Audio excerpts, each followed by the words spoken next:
see right now, without LeBron, Lakers are struggling.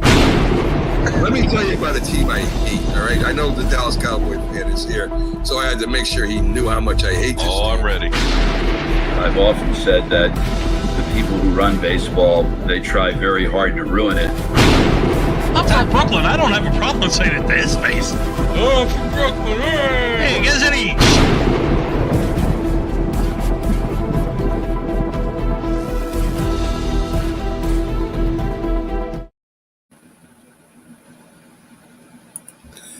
This is a presentation of Northeast Streaming Sports.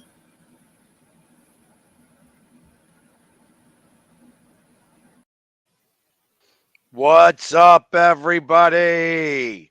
Another episode of Coast to Coast. I am your host, Pags. We've got Bo right next to me. McLovin coming later on. We had tons of action this weekend in football. The Pro Bowl scored 2,000 points, and I didn't watch 1 point of it. Not 1 point. Yep. Yeah, no, I didn't either. I couldn't. I had stuff to do, errands to run. I was just like, like if I was going to be home, I was going to have it on in the background. There's just nothing intriguing about it anymore. Like I miss the old layout where they actually played football. Now it's just kind of, whatever. Way to promote Play 60, I guess, but outside of that, solid man. I actually ran a poll, over, the course of last week, and 83.5% of people were like, yeah, I'm not watching that. So the NFL can't be excited about, if that remained true, just on a larger scale. I think there was 600 votes or something like that. 83%, that doesn't, hey, he's part of the 16%, 16 change. Yeah. Hey, Pro Bowl was good. I heard parts of it were cool. I can imagine. I mean, so this is where I feel like they really should go the way of hockey. Like, do this in the way that I was explaining before. You get 4 fans, have them do a draft, do the skills competition on Saturday. You know what I mean? It ain't going to hurt nobody. You got the weekend. You could kind of do the skills competition. You could then have the draft on Friday, which I think would be a big deal. People would pay attention to that because you got 4 fans. Yeah. And then give the winning team $1 million. All of a sudden, you'd see those guys playing. You'd see them playing. Because ultimately, I mean, what is there in this? I assume there's, I guess, 100 players that play in this thing in the Pro Bowl. Do they have, I guess, 90 players, 45 players for each? Sure. I guess it's really not. I guess that's really not the case. You have so you have the 22. And then you have the kicker and the punter, it's 24. The long snapper's 25. And then you probably have about 15 to extras. Yeah, well, that's the thing is you got some extra receivers and running backs and stuff. So I mean, there is some depth. So I mean, you're probably like I'll just look because I'm actually not sure. It's like it'd be a lot, but. And then, like I said, you'd have 80 players. You would get paired with so ultimately, I feel like the way that this would work, this would be perfect because you could have still the brothers. You could have Eli and Peyton still be your assistant coach. Sure. And then the moment that the Kelceys retire, they're the other 2. So now you've got the Kelceys and the Mannings as your assistant coaches, because ultimately not everybody's going to know how to draft defensive players and such like that. You know what I mean? Everybody's going to go offense. For a game that's like that, you got to do some defense as well. And so there's got to be some thoughts to this, but 88 players. 88 players. So that's easy to put it in teams of 22 and you go 7-on-7. Yeah. I think that would work out amazing. And then you give, so 22 players on each team, and you know what? You break it up into let's do some math really fast. 22 divided by a million divided by 22, whatever it winds up is give everybody like 50 grand. Sure. So 50 grand per player. There you go. That's what it is. And the coach. So really 23 people, 24, because you're giving the 50 grand also to the assistant coach. Yeah. So now you got uh, 24 people getting $50,000 each. Yeah. That's what's I can that get come? into that. What's It'd what's probably that? be fun to watch at that point. Yeah, it would make it much different and a lot more fun. I'm just trying to figure out exactly times 24 equals $1.2 million. There you go. And I bet you could get that all sponsored. Oh, I'm 100% sure. sponsored. Probably Absolutely. raise it up to $100,000 a player, make it 2.4 million. Yeah. You know what I mean? That would be absolutely amazing. And the fans, like I said, all of a sudden now you got fan bases rooting on that team Yeah. because my fan base got chosen. We got the one guy who's coaching this team. All of a sudden you got people watching. Yep. Yeah, you Yes, definitely wouldn't have the, 16.7% watching. Like that number would definitely balloon. right. I think it would be a lot of fun. A lot of fun. Because ultimately, and I'm saying whatever the losing team gets in the Super Bowl, Hmm? I imagine they get paid a certain amount, and they would have like, what are they? I think it's $45,000 is what they make for the Yeah, I don't losing know. team Yeah. player. Let's. I'm gonna Google that for a second, real fast, just to see uh, just see how quickly losing team get in the Super Bowl.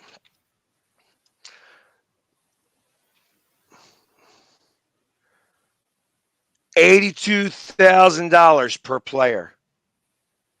Every team actually got 89,000. Huh. So if you actually make more money to go to the Super Bowl, which you want, you don't want people getting upset like, hey, like I'm missing out on the Pro Bowl to go to the Super Bowl, and they're going to be making more money. Can't do that. Sure. Can't do that. But so the fact that they're making $90,000 just to play, each player is making Yep. 90 grand to go to the Super Bowl. Still want to go to the Super Bowl because Well, I mean, money does rule the world. There's also a piece of hardware that you kind of want to win. Absolutely. Yeah, no, 100%. But money does rule the world. Sure. So, yeah, I mean, you got to think about it like that. You do have to think about it like I mean, that. even So, if it was the same, like it was the same if I go to the Pro Bowl or to the Super Bowl, I want a ring. yeah, yes, again, yes. Because Yeah. this is the losing player, not the winning team. True. But I mean, I guess you get the championship ring. As happy about that as you can be, I guess. So, exactly. I mean, you get the NFC or the AFC championship ring. That's worth a couple of shekels, I'm sure. You know what I Oh mean? yeah. You could probably pawn that, to somebody who wants to buy it for some money. No doubt in my mind. So, they did the Pro Bowl, and the Pro Bowl used to be after the Super Bowl. But Yeah. back in the I day, used to play too, though. yes, the winner, even the people that were in the Super Bowl would come and play. Yep. They'd all go to Hawaii afterwards. Like, hey, yeah, look at what I won. Ha, ha, ha. And now I got a vacation in Hawaii. The MVP got to go to Disneyland. I got to come to Hawaii. And, that's actually probably not a bad thing. Well, But, and what they played was the biggest thing. Like they went there and they mixed it up. Like they came to hit people still. Like it was a real game. exactly. And then being the MVP of that game got you a truck and $100,000. It was, Yeah. again, worth it. Absolutely. So, but, before the Super Bowl, Mhm. or even actually for a couple of years of the Super Bowl, they used to have a third place game. Oh yeah. It was the playoff bowl, Huh. and it was for third place. The losers of the conference championships would play third place game. Interesting. That would So, actually be kind of cool. well, no, actually, the reason why they got rid of it was because Vince Lombardi Okay. said, "This game sucks. I don't want to do it. I don't want to play in this game. Why would I want to be in this game? Why do we want to be the third place?" I mean, So, I'm just thinking an extra game check. my so it actually, this story explains it. I was reading it on the Score app. Once upon a time, the Detroit Lions kept finishing third. The NFL's franchise that's synonymous with suffering used to dominate a divisive consolation matchup. And so the Super Bowl instigated its demise. And I think that this also was because you won your division. There was the conference championship and then the Super Bowl. Yep. So, that's why there was only two playoff games. So it gave everybody two playoff games. Yep. It was like a four-man round robin. You won, you going on. You lost, you went into the consolation bracket. And that's kind of how it worked. I got you. So the Lions won it in 60, 61, and 62. In 61, they actually beat the Eagles. Uh, and they were the team that won it the most out of everybody. The Eagles were in it twice. They lost both games. The Cowboys were in it three times. They went 1-2. The Rams went 2-0. The Packers went 1-1. The Browns went 0-3. That tracks. They couldn't even. They couldn't even. Yeah, exactly. So, but the Lions went 3-0 in third place games. So they have the highest, followed by the Rams that went 2-0. The Colts went 2-0. But I can imagine that nobody wants to play in that game. Nobody wanted to play in that game. Why? Why would you want to? Yeah. But if the Super Bowl started in 67, right? Yeah. That was the first Super Bowl. Yeah, so 67, 68, and 69 wound up being the consolation game. Huh. Yeah, and it says after that, they just didn't want to do it anymore. You know what I mean? It's just like there was no point in that. And then they extended the playoffs.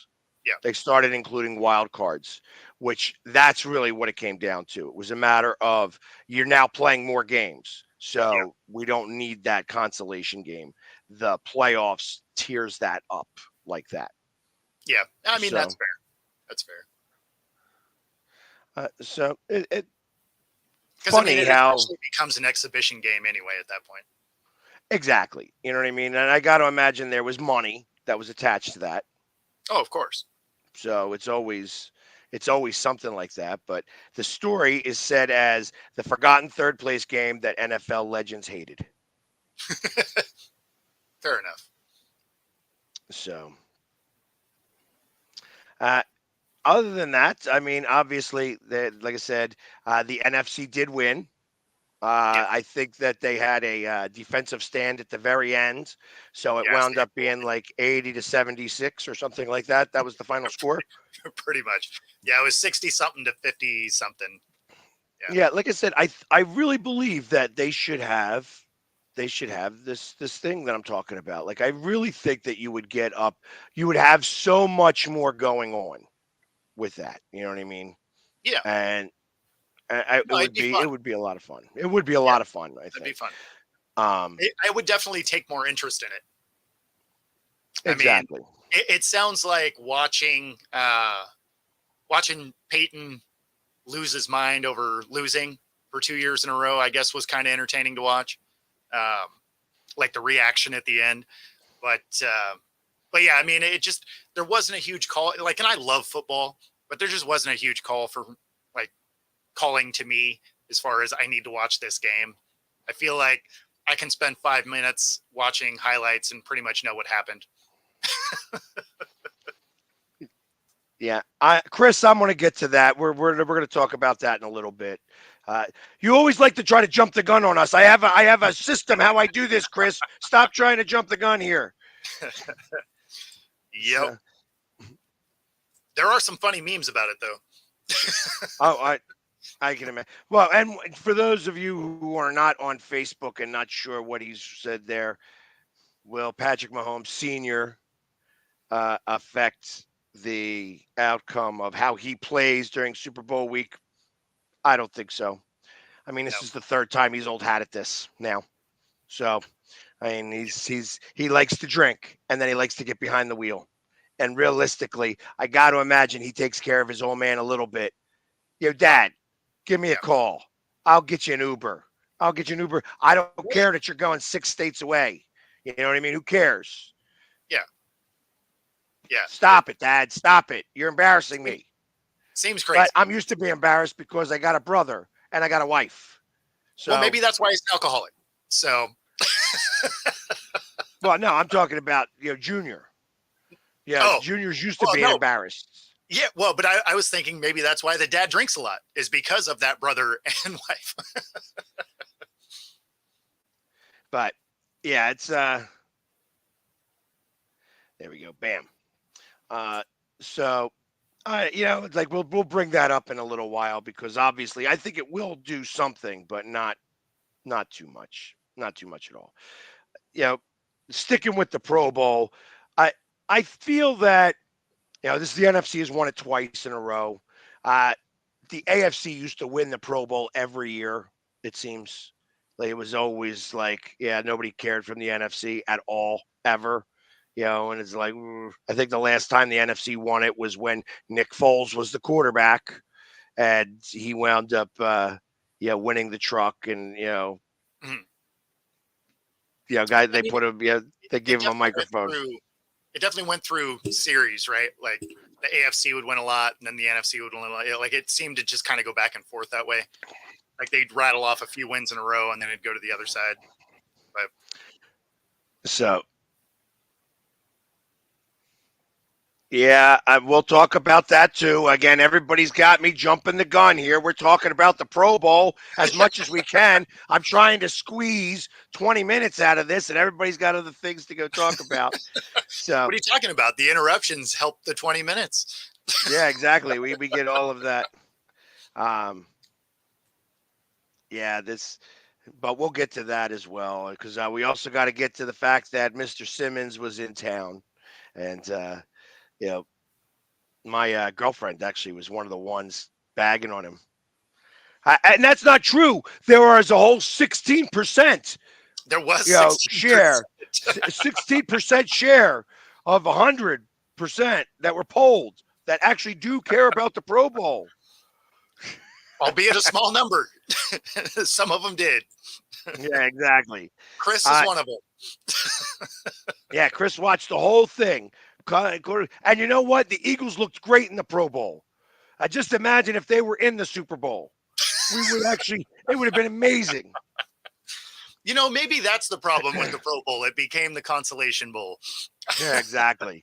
Exactly. That nobody cares. We all need consolation afterwards, so Yeah, right. but anyways, so the line this week went up to as much as 2.5 and is back down now to 1.5. So there has been some fluctuation on the line, but right now the 49ers are still favored by 1.5 in this game.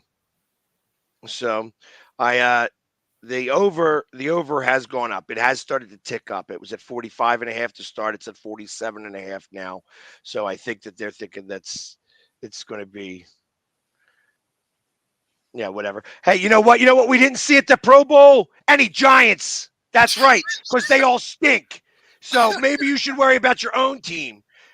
Just like I had to tell everybody at the bat mitzvah that I went to. I was up at a bat mitzvah this weekend, in the heart of Jets and Giants country.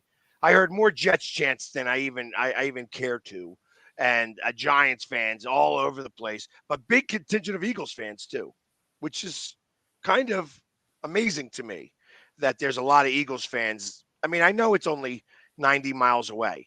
Yeah. And the family that invited me up there, uh, that's, they're all Eagles fans. So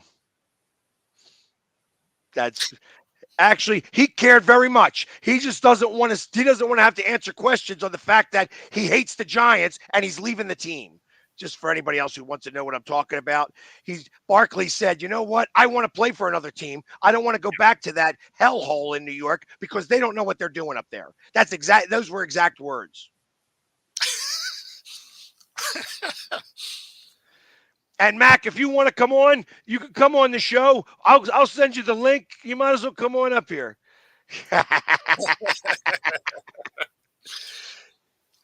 So, but anyways, so that's kind of what's been happening here. Yeah, like I said, I was crazy doing all that stuff. So yesterday I was driving home. I'm like, yeah, I'm not going to watch the Pro Bowl. I didn't watch not one snap, not one snap. And if it wasn't for Instagram showing me a couple of the highlights of the skills competition, I wouldn't have seen any of that either. So Yeah, no, I mean that's basically how I saw it too. Was I'd get an alert, be like, oh, some highlight, and I'm like, okay, like I'm vaguely interested. I'm already looking at my phone. Okay, and back to. So I mean, it's not even like I was doing something enjoyable to not see the game. Like I was literally like moving stuff out of storage, and like I put brakes on my truck, like. exactly. So that stuff is like I said, that stuff was more Yep, important yep. across the. And you know what, Mac, I am going to send you the link if you want to come on today. So Yeah, come let's on, say let's hi. let's have you talk for a minute. Yeah, You know, obviously he's got a lot to say. Let's get somebody in here. He's always inviting me on his shows. I'm send it out to Mac. So Mac, you got the link now. Come on the show. that's And right. I love you. I love you. I'm always going to be a little bit louder, a little bit more crazy, but exactly. Paul, Yeah, I think that's what a lot of people did.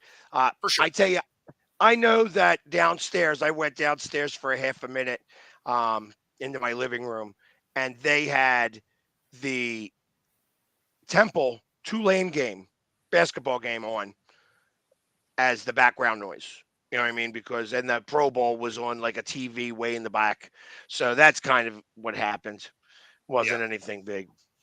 But I mean, if you're losing out to Tulane, that doesn't say good things about the status of the Pro Bowl. right, right. That's why I say that the NFL really should take a look at what it is that I'm talking about. Yeah, And hey, listen, I would be more than happy to be one of the first coaches. yeah. Or Well, actually, this is the way to do this. The real way to do this. Oh my lord, I got something even better now.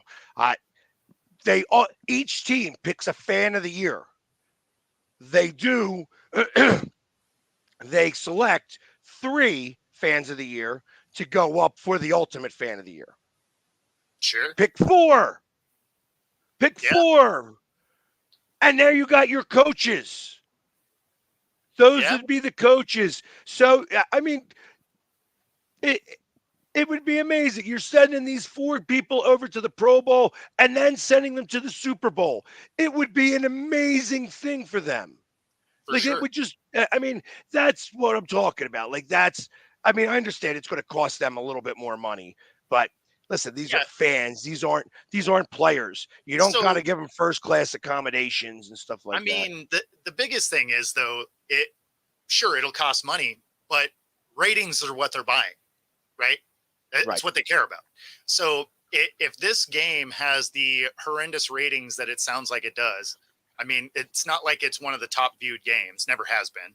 Right. So, I mean, I guess it had been like, 30 years ago, but it's been a minute.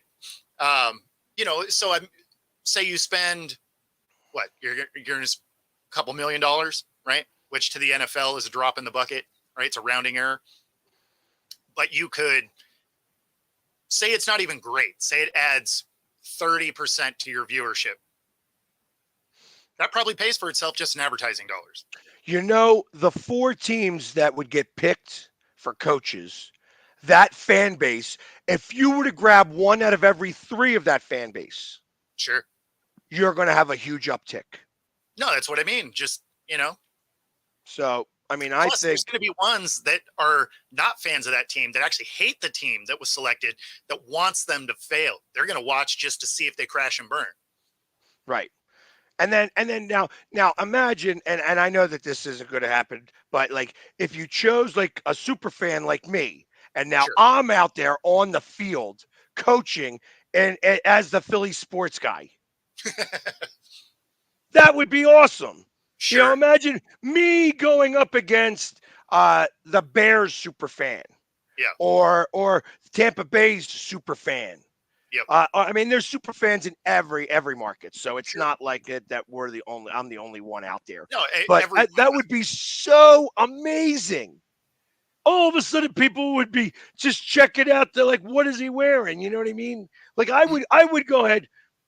I would go ahead because not a lot of people are watching right now. So, but I have been trying to figure out one of the things that I want to add to my attire when I get dressed up for Eagles games is I have been trying to figure out working out some air actuated wings that that'd be kind of rad.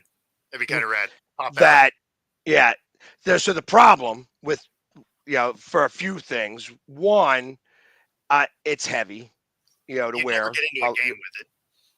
Well, that's the other part. Like I would have to get special dispensation to be able to get into there. I couldn't open them up on the out in the crowd. No. I'd have to be in an open space to do that. Yeah, you'd have to be like out the concourse against a railing so that people weren't next to you. And I mean, it would be for photo ops. Like that'd be the only. You wouldn't be able to do much with them, but it would be cool looking. It'd be cool. Yes, absolutely. And there's also a couple of other things. Like you can't these need to look like eagle's wings. They cannot look like bat's wings or angel's wings. Sure. So, and to spend all that money and have that big question mark, like I that would suck. I'm like, no. I'm not going to look like a fairy out here. I am not Tinkerbell. You know what I mean? And there's a fear of that. There's an absolute fear of that. And no matter how good they look, someone's going to say that anyway. Oh, of course. But if they did look good, if they did look like eagle's wings, the first time you do it would look absolutely amazing. Absolutely amazing. Yeah, for the first time, absolutely. But I mean, then there's the logistics end of the stadium, right? Like if they say they do approve yours, now they have this whole new window that they have to look at for people. No. It doesn't work that way. It absolutely does not work that way. I would have to be. Well, it would have to be special admittance, but it literally, it would have to be. I'd have to become either a contractor or an employee of the team and be on the field. Yeah. And be on the field. It would it'd probably be like a contractor kind of situation to get it passed through security before, at the beginning of the day, before anything happens. Like, right. Because you're creating yourself as a second mascot. Exactly. Ultimately. That's really what's going on. So I don't suspect that I would ever be able to wear them at a game. But probably not. You have me chosen as a coach for the Pro Bowl. You better believe that if I won that Pro Bowl or we score a touchdown, poof, I'm opening up them wings. You know what I mean? There goes the Gatorade bucket. Like it would be awesome. It would be awesome. It would be I started talking about, but it is. They are so expensive. They are very, very expensive. Oh, sure. Yeah. Yeah. Exactly. Well, I mean, poof. Since we're talking about superfan activities, you might as well tell them about Friday. I mean, you had a lot going on Friday. So yes, this Friday, obviously I wasn't on the show. Real quick before we do that, how was it talking to the Jacksonville Jaguars? Are they going to implode? Are they moving to England? What's going on? So I beat them up about the England thing all the time. he doesn't necessarily appreciate appreciate that, because even though he is a writer for the Jags, it's also his favorite team, so it works out, double for him. And Jacksonville does have some renovations supposed to happen to their stadium, right? So they're going to have to be out of there for a little bit. And there has been, it's not supposed to happen this year, but there's been talk that, in the future, they may have 3 games overseas, right? 2 away games and a home game. And I was like, getting pretty close to just moving that team over there. And he's like, I'm not moving to London. Shut up. But, it's, I mean, it was fun to talk to him. He hung out for the full 2 hours. So it was awesome. That's great. That's great. So the reason why I was not in is I had a public speaking engagement at Cardinal O'Hara High School, where I got to speak in front of 1,000 students, and I was talking to them about living their passions. One of the things that I get to do, and everybody keeps, whether you love me or you hate me, everybody wonders, how do I get to do this? And one of the ways that I do this is I am able to go to different venues and talk about my story. It's like, this is, it's not easy doing what I do. And everybody likes to think, oh yeah, you go to games, you paint your face, you're just an idiot, and it's like you expect to get all this stuff. And listen, it's hard work to be the guy that you see on TV all the time. It takes a lot of luck. It takes a lot of preparation. And I'm a firm believer that luck is when preparation meets opportunity. No So doubt. I am very big on making myself lucky. That being said, it's if I'm going to give myself this style of microphone, I am going to share this story with a lot of people. It's not just about me going into football games or basketball games or baseball games and taking pictures with people and doing my thing. You have to share the inspiration with others, and that's what I got to do this weekend, this Friday, before they left for the weekend. And they had at their their monster game against their rivals, uh, Bonner and Prendy. So it was like Bonner versus O'Hara. It's the big basketball game of the year. O'Hara was not supposed to win, but since I couldn't go because I was celebrity bartending today or that Friday night at the Wings game for charity. So I was able to paint somebody up. They don't allow anybody to paint their face, but I got some permission. I got one guy to stand in my stead, and that guy brought home the win.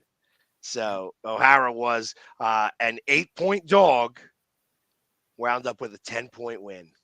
Nice. So big deal. And then, of course, on Saturday, I got to go up in the Giants country to my first ever bat mitzvah as the Philly sports guy. And I tell you, I had a lot of flack from certain people. There was a lot of Giants fans around there.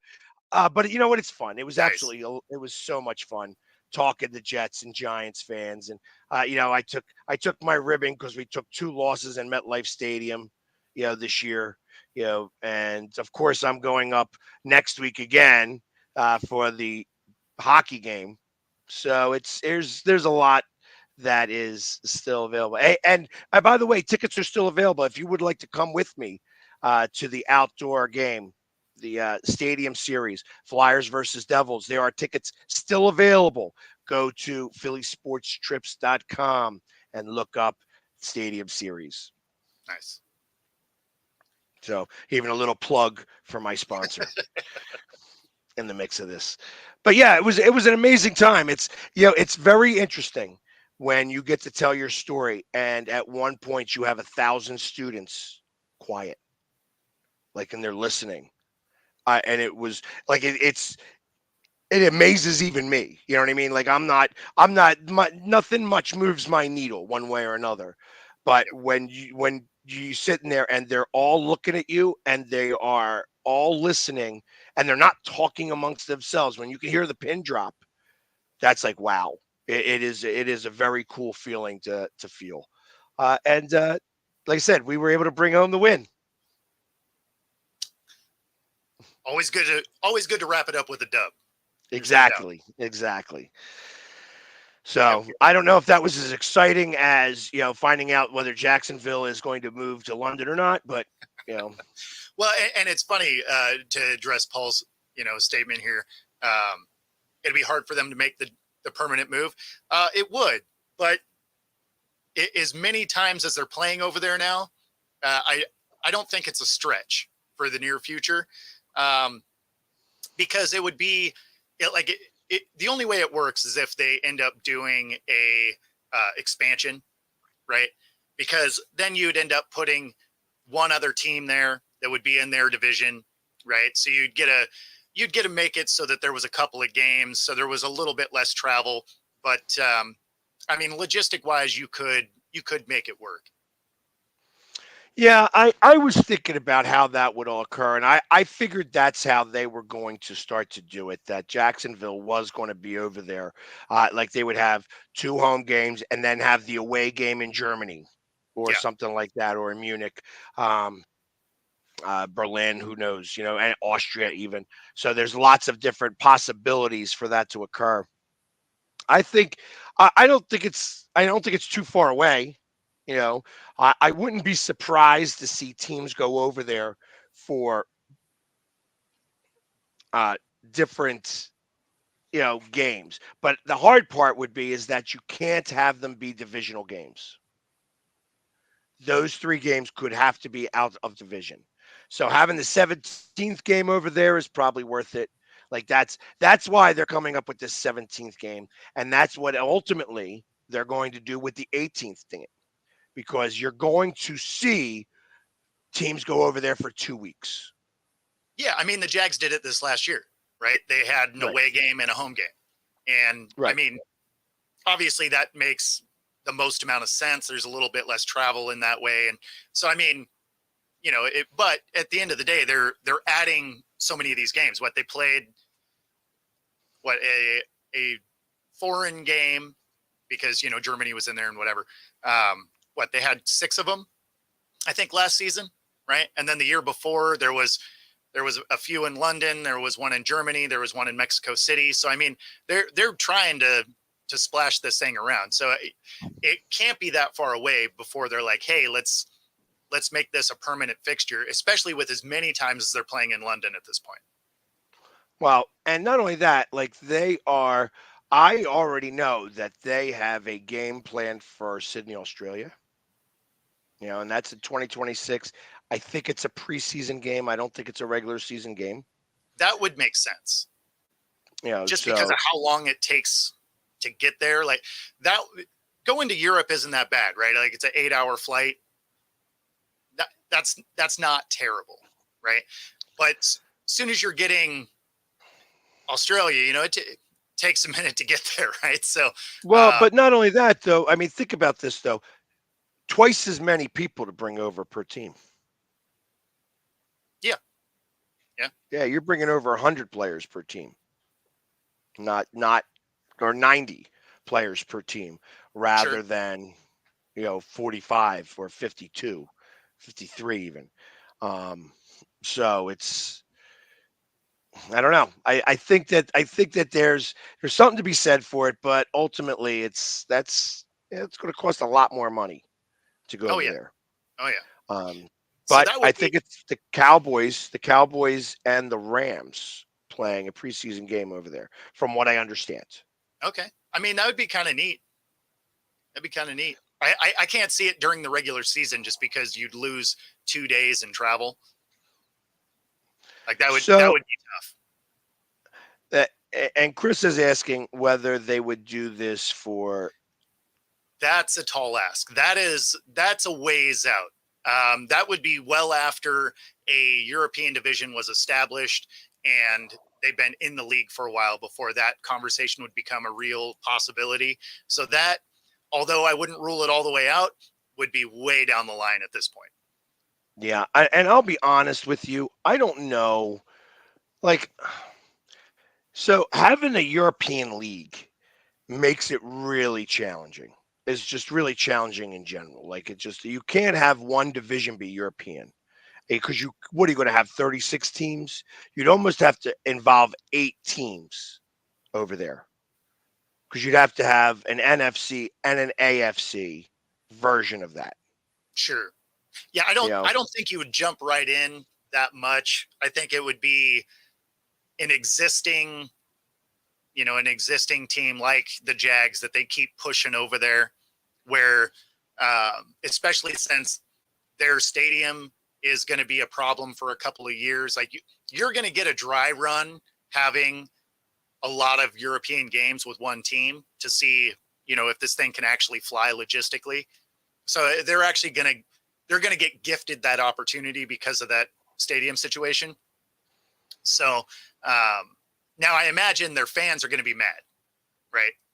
Because they already lose one home game every year because they signed that deal with Wembley Stadium, right? It's like a 10-year deal there. And then the NFL also generally gives them a game there. So, I mean, they end up playing in 2 different locations. So their fans are already a little bit mad about it. But if they were to be like, hey, your stadium's, being renovated, we're moving all of their home games, something like that. Yeah, I mean, they're going to get a try it out before they go all the way into let's add teams over there.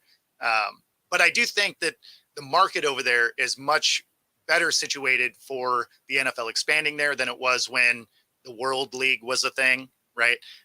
Obviously, the World League, as far as skill of players, left something to be left something to be desired. Those games were terrible. That's why in the old versions of Madden, when they were included in that, they were worse than the worst player on the NFL rosters. right. Well, I'll be honest. Let's be for real. Money rules the world. It sure So the does. first Super Bowl that would not be in the United States would be in Dubai. Probably Do you have true. any? Do you have any doubt about that? No, that's probably accurate. Yeah. They would spend $1 billion to have the Super Bowl played over there. Yep. And when you're splitting, well, actually, it'd probably be more. It would probably need to be like $4 billion because then you're splitting that amongst 32 teams. Everybody getting, what would that be? I don't know. A lot. Couple, Maybe a lot. couple of million, Yeah. like 50 million, 60 million each Yeah. team, Yeah. something They like do that. all right. Yeah. Yeah. But actually, it would be like 120 million when you're Yeah. talking Something 4 like billion. Yeah. So it would be, yeah, they'd be just fine with moving it over there then at that. For that sure. point. Yeah. But It that's would what it would cover, take. It would take ridiculous amount of money. yeah, it would cover half of their cap payroll. But Like I think they'd be fine with it. If you were one so, of the owners, you're like, oh yeah, send me 100 mil. That sounds awesome.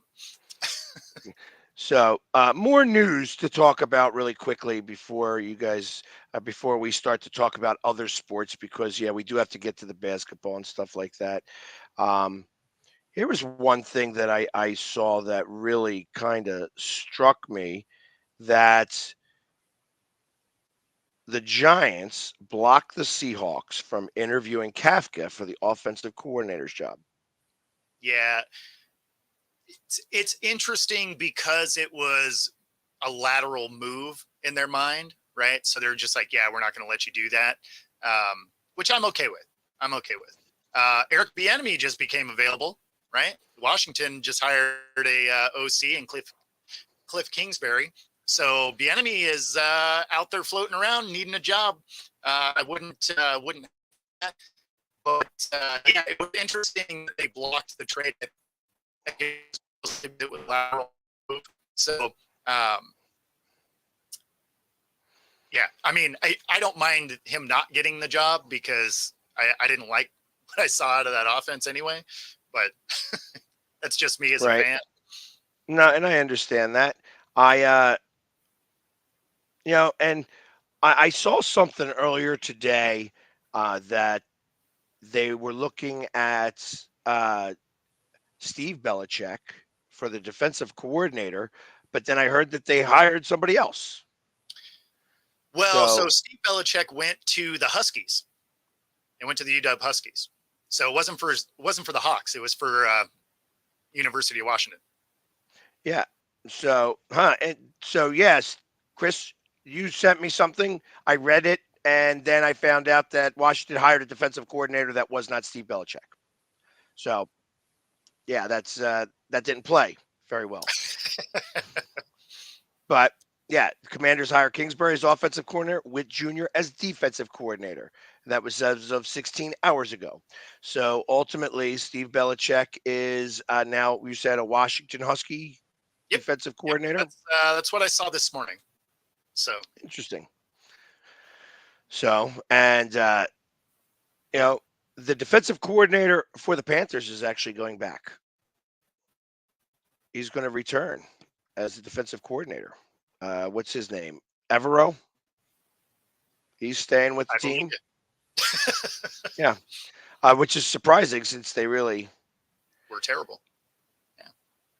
Uh, and then also the 49ers, they admitted, and this actually story came out just a few minutes ago, that confirms the 49ers were interested in Brady last offseason. Yeah, I was hearing that over the weekend. Yeah, that was interesting. It sounded like they told Purdy about it. They're like, yeah, we might try and get this guy, and it sounded like Purdy was like, I mean, that sucks, but I get it, I guess. Like, so, you know, Yep. And Kingsbury screwed the Raiders. Yeah, he said he wasn't going back, and I guess he did. yeah, Yep. that was kind of crazy too, because it sounded like he was super close to signing that deal. I mean, it was reported from, Shefty and everything that they're like, oh yeah, he's reported to, be coming in to sign today. And then he was like, just kidding, not coming. And then a day later, it comes out he's signing with Washington. It's like, oh wow, that's it makes you wonder what happened in that behind closed doors there, to be like, oh yeah, no, he's coming in to sign. And then you get there and you're just like, yeah, this sounds terrible, I'm not doing any of that. And then turn around and sign with another team. It makes you wonder, was it money? Was it something about how it's laid out? Like, I mean, what happened to back out last minute and then sign with another team, a day later? So part of the contract was that he had to use the same barber as the owner, and he's like, nope, I'm not doing it. I That's cannot look fair. like Mo. I Yeah, cannot look that's like fair. Mo. That's a deal breaker. That is a deal breaker. I'd have a tough time with that. Yeah, that's like the team's barber now. Everybody's going to look like the owner. That franchise is being run like on over in North Korea, so they're all going to look like the owner and stuff like that. It's interesting stuff there. The Raiders are always rating it up. You know what I mean? Yep. It's so funny how that all works, but you know. Anyways, and that's really it with football. You know what I mean? There's not really much going on. We'll talk more. We'll break down the Super Bowl here later in the week. We got plenty of time Plenty this of week to time. talk about Super Bowl. It's gonna just make your ears bleed with how much stuff you're going to hear about the Super Bowl. I will ask this last question. Obviously, we're going to watch Of course. because we're degenerates. We are degenerates. We're going to watch football. No doubt. Um, how do you think this game is going to show? Now, As far if as ratings, or what do you mean? yeah, I think that football people are not going to be watching this. And it's amazing that everybody got the memo. The NFL media got the memo like, hey, let's bring down this Taylor Swift talk. Let's make sure that we're not losing real fans Yep. for the goofballs, Yep. the Swifties. Because everybody got the same memo. Everybody's talking about, this. I don't know why. Like literally everybody talked about it. Um, so Yeah. I, how many people do you think aren't going to be interested in watching the Super Bowl? I think it still plays well. I don't think it's going to be that big of a deal. Even the people that have selective outrage towards it, right? They're still going to watch this game. They're going to complain if they show her, but they're going to No, watch. I'm not even talking about Swift. Taylor Swift is the thing. I'm talking about people just really interested in this game in general. Take her out of the mix. Like Oh, okay. because there's Swifties are going to watch. People Yeah, are they're going to show her. They're going to show all the other people in there in the crowd too. They show exactly. every Exactly. that Bradley Cooper's going to be there. Gaga's going to be there. Uh, Denzel 100%. Washington's going to be there. Everybody's going to be there. Of course, Tom it's Hanks. It's so they're all going to get shown. yep. So I'm not really concerned about that. I think that you have some people, some haters that do not like the Chiefs and do not like the 49ers, and they are not going to watch this game. Yeah, I mean that's true every time though. Like, so I mean, so the problem with KC, right, is they became this dynasty at this point, right? Um, I think where the fatigue happens is you went right from the Patriots owning the AFC for 20 years, right, to then directly into KC, right? So I think there's just fatigue in the way of there wasn't enough mix in that group, right? From the Niners end, I mean, they're not quite getting the hate because of, it's been a long time. Like they were in the Super Bowl a handful of years ago, but they haven't won in a long time. So I don't think they have quite the hate built up towards them that KC does at this point. Because I mean, the first time KC wins, everybody was excited, and now they've been there enough times that people are kind of like, hey, we kind of want to see someone else in this game. But yeah, I mean, I still think people are going to watch. Like, I don't think there's a high enough percentage of people that are just wore out by KC being there and have enough disdain for the Niners to be like, you know what, I'm going to do something else. I'm going to learn how to knit today. Like, I don't see that. I don't see that really playing out. There'll be a few of them, but I don't think it's going to hurt the ratings as much as you might think it would. Okay. I mean, I feel like the NFL is still going to be able to say that this was the most watched Super Bowl because And it everybody, probably will be. every Swiftie in the world is going to be waiting to see Taylor. 100%. In fact, there's been what's the crazy thing about the Taylor Swift aspect of this is some of them are buying the tickets to go to the Super Bowl, right? So they're spending real money, right? Like big time money to just try and see her in the booth. They're not even interested in the game. That is wild to me. I agree. And not only that, I mean, first off, because you're not going to be able to see her in the booth, you're not even sure what booth she's going to be in. So you might be able to grab a seat and not be able to see her because of where your seat's at. Exactly. Yeah. No, again, the whole situation is just wild to me. And even if you can see her, you're not going to be able to like talk to her. Like, I don't know what the end game plan there is, but it's weird. It's weird. But hey, kudos to them for having a ton of money to throw at something you don't care about. I don't know. It's weird. and here was the other thing that I wanted to mention because obviously we'll start talking about other sports after the break, but. The ticket prices dropped dramatically for the Super Bowl. And you want to know why they dropped dramatically for the Super Bowl? Because that happens every year. Everybody's like, oh, these tickets are so expensive, blah, blah, blah, blah, blah, blah, blah, blah, blah. And you know what else? First off, it's in Vegas, and Vegas has a problem with gouging prices. When I went there for the draft, they had the rooms up to like $800 a night, blah, blah, blah. They had to give everybody's money back, because they wind up having to give rooms away just about because nobody wanted to stay there because they gouged way too much. Well, guess what's happening in the Super Bowl? Gouge, gouge, gouge. Where is everybody? We thought everybody'd be here. We don't have everything all booked up. Oh, we're not now. Oh, we're going to have to lower the prices. We got to lower the prices. We got to lower the prices. Because I think everybody's like millionaires who can afford this craziness. They don't realize the average person can't afford that because, I mean, they got bills and everything else. I mean, so you're basically catering to one section of the population, and that's the ones that got so much money that Super Bowl tickets to them are like no different than us going to the movie theater. Yeah. Well, I mean, when a cheap ticket is what, it was like $2,300 or something. Yeah, $200-300 for some people. That's a whole paycheck. Oh, yeah, easily. And that's not traveling there. That's not staying there. It's not eating there. That's getting into the game. So yeah, crazy. It's crazy. $2,300. I should be able to take the seat home with me.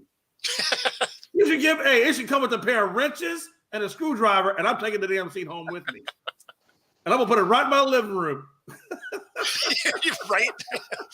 Gonna watch every game from that chair based on that price. Hey, listen, I might have it at my dinner table too. I mean, that's why I'm gonna go everywhere I go. Yep. $300 I mean, Absolutely. damn. Absolutely. I mean, I don't know. Last year. Now, I went to the Super Bowl last year. My sponsor bought me the ticket, so I really appreciated that. He spent a good amount of money for that ticket, and I got to witness it, and I got to see the halftime show where I called who was it? Rihanna. That was I think it was Rihanna. That was the halftime show. Okay. Was that last year? I think it was last year. I called her Cardi B, and so it was. Yeah, I got a lot of hate about that.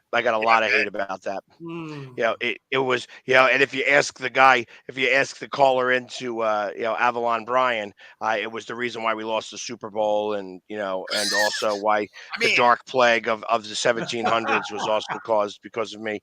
But beyond that, I saw that post. I saw that post you put on Facebook with the guy that was and the radio station. I think you were sharing it on Facebook. Yes. Maybe like a day or so ago. I think you shared it. Yeah, a couple of days ago. All the hate. Yeah. Wow. Yeah, I was the cause of COVID and the Eagles losing the Super Bowl, the Phillies losing the World Series. I wasn't the cause of them getting there, but they lost because of me. So I made the gods happy enough to get them there. Well, no, you made them so mad. You made them so mad that they're like, hey, you could have success and then snatch it away. Well, all my fault. Oh,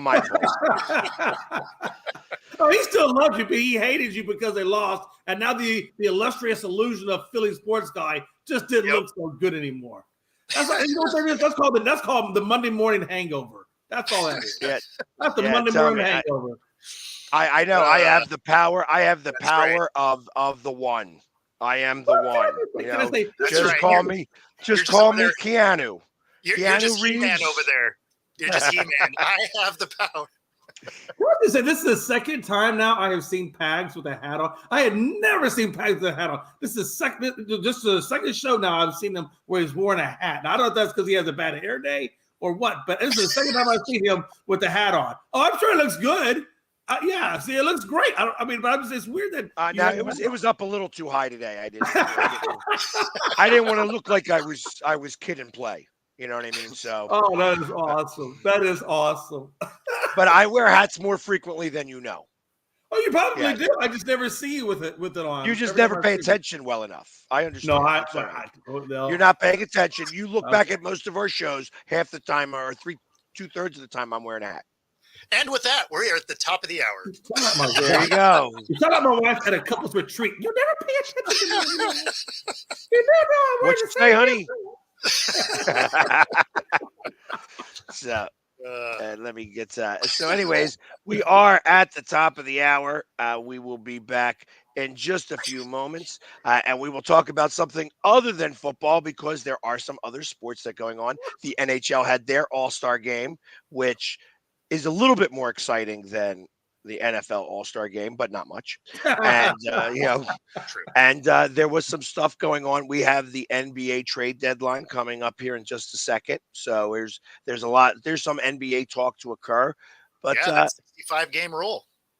Yeah, 65 game rule. Got to talk about that. Yeah, exactly. So everybody, stay tuned, and we'll be back in just a few moments. I mean, you can see right now without LeBron, Lakers are struggling. Let me tell you about a team I hate. All right, I know the Dallas Cowboy fan is here, so I had to make sure he knew how much I hate this Oh, I'm team. ready. I've often said that the people who run baseball, they try very hard to ruin it. I'm from Brooklyn. I don't have a problem saying it to his face. Oh, I'm from Brooklyn. Hey, guys, any?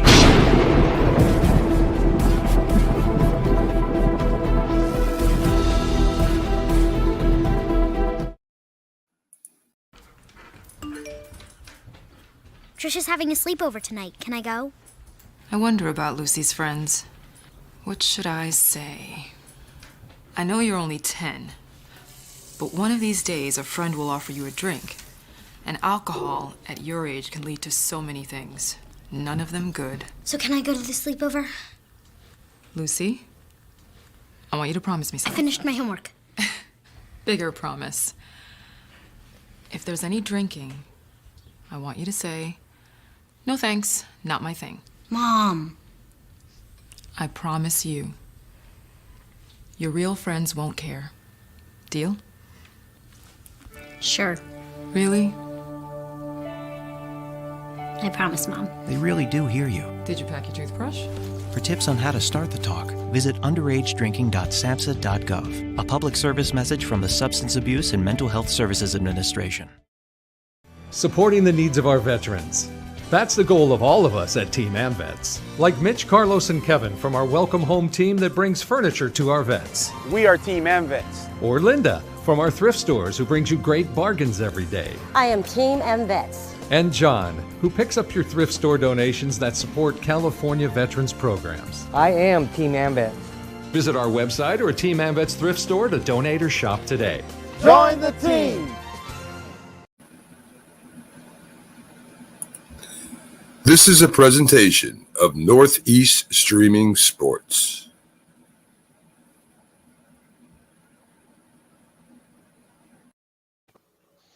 And we are back for the second hour of Coast to Coast, where we talk about more things than football.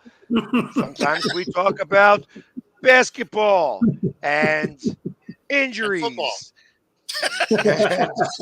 And how football relates to basketball and how nobody plays. There's never any games going on.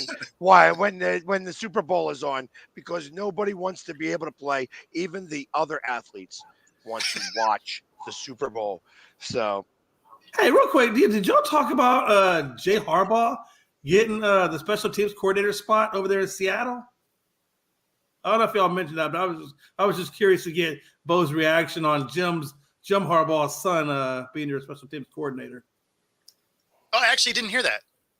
Yeah, Jay Harbaugh is going to be your special teams coordinator out there in Seattle. He just got hired.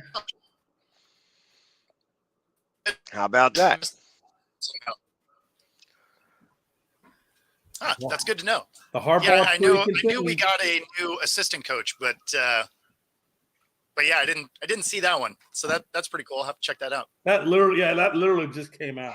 Like, literally. Awesome. So, here we go. Let's start off with basketball since we are talking about non-football items. The 76ers. Joel Embiid is going to have surgery on his left meniscus. And they're not sure how long he's going to be out. Could be season ending. Zach LaVine is also having season-ending surgery. But I don't know what's worse sometimes, Pags. Tearing the meniscus or tearing like an ACL, because unlike the ACL, that meniscus, sometimes you can repair, sometimes you can't. And when you can't repair it, that's like losing your shock absorbers. And that's what I got is a meniscus tear right now. I got a bucket handle, what they call a bucket handle meniscus tear in my knee, and it's where the meniscus tears and then it flips upside down. And a lot of times you can even get something like that. You actually get that tear. A lot of basketball players actually get that because when you twist your knee, those twist movements, that's when you get that type of tear. So it's going to be interesting to see how he comes back and what the severity of that is. By the way, they're winning MVP. No more MVP talk. for Embiid. Yeah, well, which is a shame because obviously he's not going to have the minimum of 65 games played, Yeah. and you know, and ultimately, like he shouldn't have been out there in that game in the first place. It's likely he had the tear already. That the injury didn't really Yeah. do much more to it. It's that's, Mhm. I mean, that's probably the real portion of this story that nobody wants to really admit. However, it you know he was listening to the talk. He was listening to, hey, we you aren't really injured. You're blah blah blah blah blah, and then ultimately he winds up getting it more injured. See, Maybe except he should have followed KD and just Yeah. not played, but got a burner phone. I wonder if he, because a lot of times though you'll have the symptoms. You may not have the full tear symptoms, but you'll have the early warning sign, pain symptoms. That's what I had. You'll have those early warnings, and I wonder if they were giving him injections to deal with the pain and not, obviously not addressing the problem to keep him on the court. And then it just got to a point where he just really tore it, and then it was like, you know what? Okay, there's no damn thing a steroid shot can do for you at this point. And Well, I mean, I'm sure the game he got hurt in is exactly that. Like there was probably already an issue, and then he finished it off during that game. right, Yeah. it was a partial, and that became a full, Exactly. and that's what occurred. I that's how I foresee it because he looked like crap in that game in the first place, and then when he had somebody fall on it again, it was just like, oh, there it is. Now you Now finished gotta the do job. something. Exactly. Yeah. Now it's And ultimately, it may have been something that he would have been able to play with, but we don't know, and we'll never know now because he wasn't able to play with it at the time at the time he did. So, and that was because he was listening to the noise. well, and I And mean, even if it wasn't a full tear, right? If you were to just gonna try and rehab it without surgery, if it didn't need it at that point, right? Because it can heal at a certain point. But it would have taken long enough. He still would have been out of the conversation for MVP because of the new 65 game rule. And the thing that's funny is, players are mad about the 65 game rule, but when you're healthy and you don't play, rules like this get implemented because people are buying tickets and they want to see stars play, and they're paying these stars a lot of money. So now you have rules that are going to hurt guys that are hurt, right? That shouldn't be subject to it, but now you are because you have healthy guys that are like, yeah, I'm taking a day off. And, they had to do something to make those guys actually play games. well, and it wasn't that the guys were taking him off; the coaches were keeping him out. So this was really more to do with the coaches, but it also, I mean, this also goes back to the collective bargaining, agreement, where if you are an all pro, you get that escalator clause up to like $41 million. So ultimately, some of these teams, oh, well, if he didn't play all these games, why do I have to pay him like that? Well, the problem became is that somebody's still paying somebody. Yeah. Like Halliburton's not going to hit the 65 games, so he's not going to be able to be an all pro, which means that he's not going to get the 41 mil. $41 million. It's insane. I mean? So, who's going to wind up getting it now? Tyrese Maxey. So the Sixers are going to wind up getting stuck with it. So, Yeah. so either way, an owner's going to pay for it somewhere. Sure. But then you have like the Ben Simmons rule, or it's really going to turn into the Sixers rule because ultimately, there's been two players that have come to the Sixers saying, I don't want to play. Blah, blah, blah, blah, and it's, how are they going to find these guys if they don't want to play? This is what happens when the inmates run the asylum. This is Well, the yeah. is the reason why you can't have the inmates run the asylum. Yeah. I don't care if you're getting all of the money. You can give them 53% of the revenue share. That's fine. But you guys still deal with us. We don't deal with you. And that means if you are going to be detrimental to our team, we can claim detrimentation to our team and not put you as a free agent. We would still own your contract, and you got to buy your way out of it. Yeah. That's how that should be. But again, they don't pay me to be the commissioner of basketball. In fact, I don't even know what they pay the commissioner of basketball, but he sucks at his job. Yeah. I guarantee you, they pay him a lot, and I'm pretty sure they pay him. You got to figure that's what, at least 6 figures a year, and then probably whatever bonus. Six. Oh no, it's 7. 8. Is it 7? 8. I'd be willing to bet. Probably, I'd be willing to bet at least 8. At least 8 figures a year. Wow. You know, think about how much. Pay a lot. Not for nothing. No, not for nothing. Everybody loves booing Roger Goodell. I love Roger Goodell. I think that guy is. He's a funny guy. He is cool to talk to. Every time I go up and I see him at a draft, I ask him a ridiculous question. Just something last time I saw him, I'm like, yo, Roger, I need to borrow the company jet. He's like, what? Yeah, the company jet. I need to go somewhere real fast. I'll be right back. He laughed at me, because obviously that's funny. You know what I mean? That's the funny thing, because I know he's got the company jet for his life. So if he wanted to say, go ahead and use it, I could go ahead and use it. You know what I mean? I bet you would fall out if Roger said, yeah, I got you. Come on back here. There we go. He wouldn't even make it to the company jet. So he just barely makes 8 figures a year, but he still makes 8 figures a year. Wow. Are you kidding? I would make up somewhere to fly if that was the case. Like if he was like, yeah, jump in and be like, okay, here we go. Like I don't need to go there, but we're going. We're going anyway. We're going to Antarctica. We're going to go hang out with the penguins. Let's go. Right? Something. Look at Kansas City spending some money. Where that money came from? That money must have come from Patrick Mahomes. But Patrick Mahomes owns like a portion of the Royals, so he's like, you know what? I'm going to pay this guy some money. Here we go.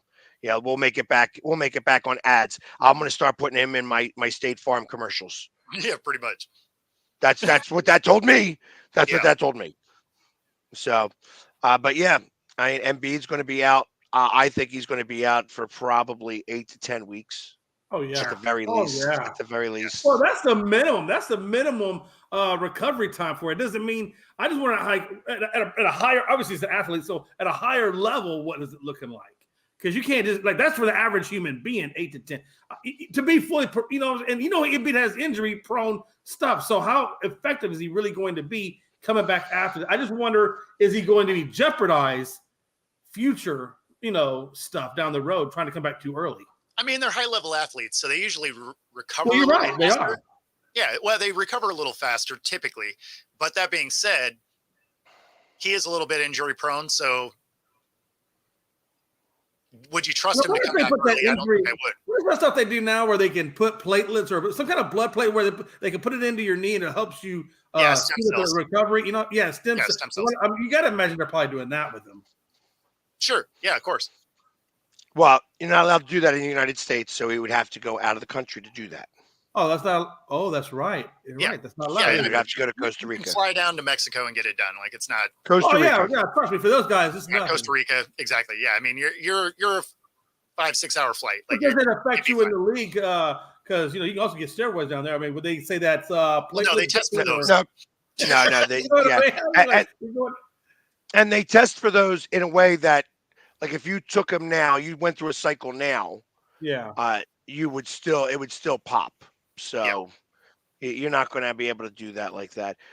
You know what? And I'm going to put a pin in that. Let's come back with that for the last 15 minutes. Mm-hmm. Mention steroids again with the last 15 minutes of the show. I want to bring that back up again. Okay. So, but anyways, I think that I absolutely should go do that. You definitely want to get the stem cells in there. I listen, if I could afford it, I'd go down and get stem cells. I'd get them in my shoulders, my knees, my elbows, everything.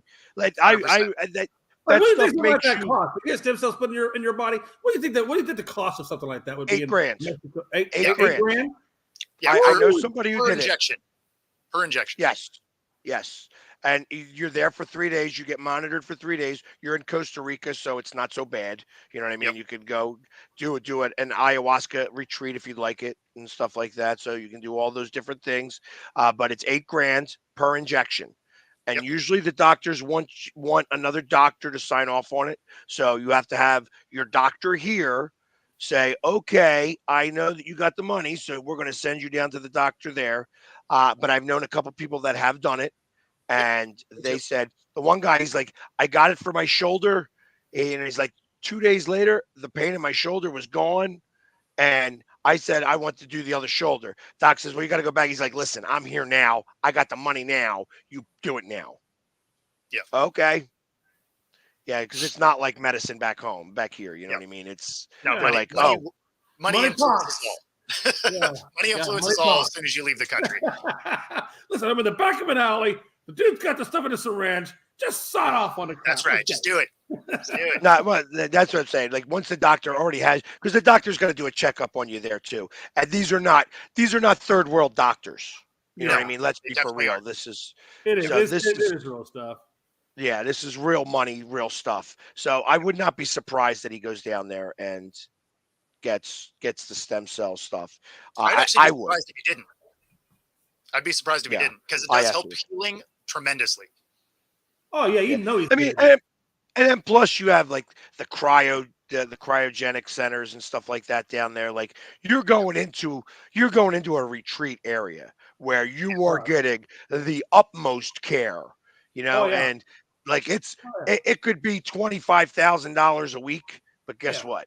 It's worth every penny. You're getting paid that kind of money, Pags.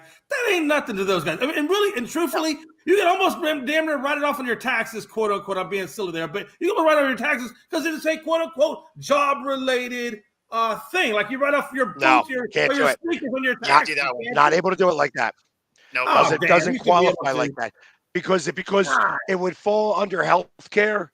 And healthcare is such big business here that you wouldn't be able to write it off. And that's crazy. You should be allowed to write that kind of stuff because it really is your instrument of employment. Your body should be able to be written off if that's what you do. If you're an athlete, you should be able to write your body off. Yeah, so some of it is that stuff isn't. So external things can be. So like your gym memberships and your trainer and your listen. If you want me to go to the tax person and put a little blood on their document to show them that it's in my body, fine. Yeah, no, you don't get to do that. But the other things as far as taking care of yourself, you can. Yeah, crazy. Stem cell. So yeah, I mean we'll see exactly what happens. Let's get to the surgery first, and we'll see what kind of occurs through that. Everything else is just all right. It's what it is. They're talking about some trades that the trade deadline is obviously on February 8th. There hasn't really been anything that's happened as of yet, but there is some talk, at least through the Sixers. At least it came up here that there was a possible reuniting the Sixers with Jimmy Buckets. Yeah, I heard that too. I've also heard what Pat Riley said that he's off limits. They're not going to do it too. But it would be interesting if they did. Could you imagine the second run of Jimmy Butler with Maxey? That would be. That would be amazing. It would be amazing. If it would keep us relevant when Embiid was out, and if Embiid came back this year, would probably propel us to be the number one contender for the championship. Yeah, because if they gel and get that chemistry going, that would be insane. I don't know of anybody else though that would get. That I haven't heard any other rumors about anybody. And the truth of the matter is that I feel like that there should be absolute talk. The Hawks should be, in conversation because the one thing you don't want is to be in the 7th, 8th, 9th, 10th spot every year. Yeah. Yeah. Not in the NBA. Yeah. That's a recipe for disaster. You're never going to get any further. And that's, at that point, you have to have the process. That was the reason why the process was such a big deal here in Philadelphia, because they're like, yeah, we're not going to get into that hell. we were in that hell for a little while with Iguodala. You know what I mean? And we would get the 7th seed, and thank God that somebody got hurt on the Bulls because we then wound up beating the 2nd seed, and then took Boston to 7 games that year, and Boston wound up winning the championship. I think it was Doc Rivers' only championship ever. But Doc Rivers didn't even need to coach that team. In fact, I think that since he started coaching the Bucks, they've won maybe 1 game. Oh, they finally won one? Yeah, they did win one. Yeah. And he got named All-Star Game coach? That's the rule. That was just the rule. So he's the one that happened to be the coach because of the rule. Okay, because I was like, wow, that's what they're doing? Yeah, it was ridiculous, but other than that, so yeah, there hasn't been any real noise about trades or anything like that, but such is life. And now that I'm done talking about basketball, because there's really not much to talk about with basketball until trades actually start to happen, and because it's the 5th, these are going to go right down to the deadline. You're going to see a lot of the movements happening on the 7th and the 8th that they're right now just talking a little bit, but so they are, obviously we just talked about Witt getting signed for the largest contract in Royals history for $289 million, just about 11 years. And I like looking at this story right here. Freeman on the Dodgers. I wish buying a championship meant we win a championship. That's true. That's the headline of that story. Yeah. And I you know what? I couldn't agree more. Yeah. I mean, let's be honest, like we were talking about the other day. If they spent over $1 billion for like 3 guys, the Dodgers did on their pitching staff, and if they don't win, what's that? I mean, that's like the Mets 2.0. And we saw what happened with the Mets. I'm here for it. I'm here for it. If that chaos happens, that's going to be fantastic because every beat writer ever is going to be like the implosion of something, right? And don't you know, like a team like Tampa that wins the championship with the bottom of the rung payroll is just going nanny woo woo to the Mets, and everybody else has spent like billions of dollars trying to get what they got down at Renner Center for free, damn near. I mean, seriously, you know what I'm saying? Like you're doing it. I'm with you. I'd do it. I'd do it. Go spend $375 million on a payroll, and Astros are getting it at $196 million. Okay. Yep. Well, and they're saying that Ohtani should be able to hit by the start of the regular season. Okay. Won't be able to pitch, but he should be able to hit. Yeah. Which is, I'm sure he went down to Costa Rica to go get the. Oh yeah, he's no doubt. He's probably got half the win. And it'd be crazy that he comes back only to get beamed in the leg or the arm or something and be out another 6 months. Wow. No, seriously, watch. You watch. Look, if he puts that much, there's no sense that pitchers get hit with balls. I mean, it's not like it's out of the equation that he could get hit. I'm just saying, like, you put all this money into him. He's not fully right. What if he injures himself on a swing? I mean, any number of things could set him back even further. Sure. There's probably, clauses in his contract. No swings for you. You know what I'm saying? Like, hey. Well, we do have pitchers and catchers in, I think, 9 days right now. I think we're down to 9 days during this. The Mariners made a trade. They acquired Gregory Santos. Who was a nice reliever. I think he's 24 years old.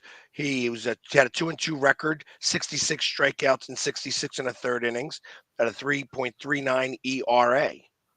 Got him from the White Sox for Baroa, Zach DeLaroche or Zach Deloach. Yeah. No, okay. Deloach. And the 69th pick in the draft. Wow. Important 6 days. There we go. 6 days. Thank you. There we go.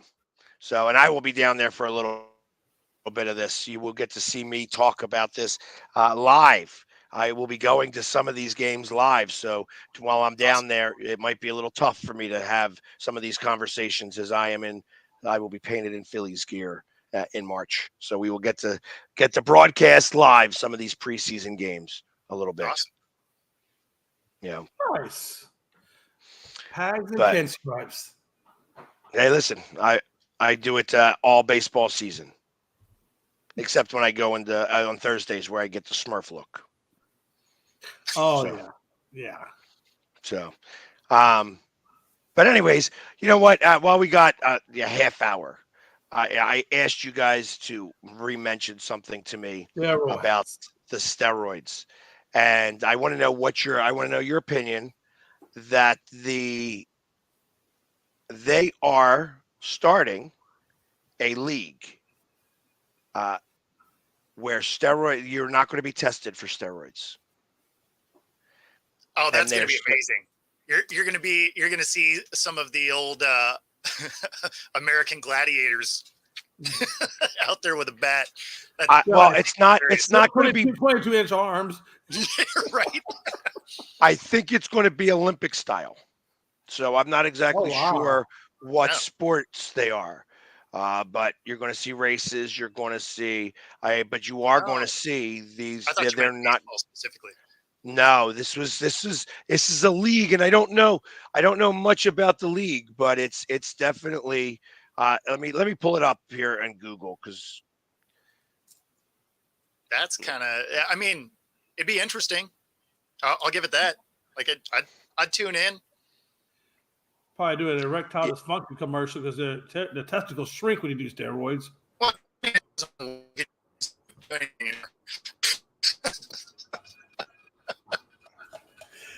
mean, that's the downside, though, to use the enhanced games.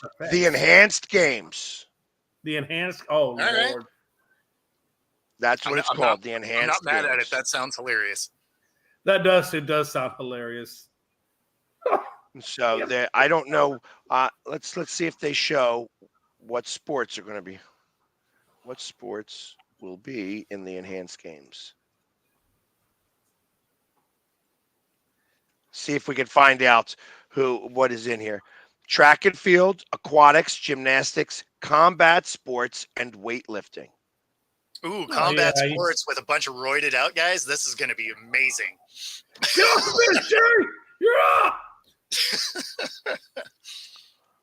Yeah, and that's what they seek to rival the Olympics. That's the goal. Yeah. Yeah, that's going to be insane. That is going to be insane. Could you imagine a normal Olympic runner going against an enhanced games Olympic runner, and the difference in their times would be? That'd be insane. Or the swimming. I mean, could you imagine seeing a swimmer on roids versus like Michael Phelps, who is no longer probably on roids? Hey, Chris, that's that. They're not even practicing on that field, so that's fake. That's fake. They're practicing over at UNLV, So they have UNLV and where is that Kansas City practicing? Yeah, I'm not exactly sure, but that's the practice facility. That's where they're practicing at, and I think that's what the issue is. It has nothing to do with the field yet. They're not even talking about that stuff yet. Not to say that they won't, but they're not yet. Exactly. Yeah, they may complain about the field, but it is what it is. It's not going to be any different than the Eagles having to change all their cleats and stuff like that because it was Kansas City's guy who did the field last year. That wasn't a conspiracy at all. But the enhanced games. We're going to run out of foil for this show. No, exactly. The enhanced games. If anything, the one thing that I will find really interesting is that when you're having the enhanced games, do you have enhanced commercials? Do you have They're all in commercials 3D. for the products that they're using? No, for the products that Oh. they're using.